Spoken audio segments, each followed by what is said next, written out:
28 Days Later just doesn't hold up for me, and I honestly don't understand why people are so in love with this movie. I finally watched it for the first time this week to prep for the sequel that just hit theaters, so here's my honest review of the original.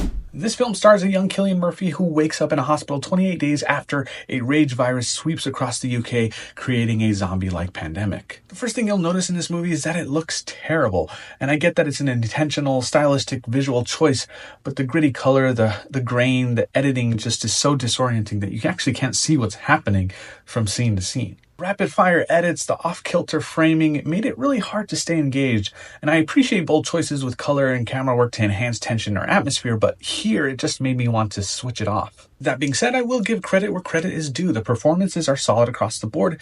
Cillian Murphy is especially compelling, and there are a few thrilling sequences throughout. But I didn't care about these characters until the last 30 minutes of the movie, which is just way too late. When this movie was released in 2002, I can see why it felt fresh. A gritty, grounded zombie movie with political undertones that spoke to its time.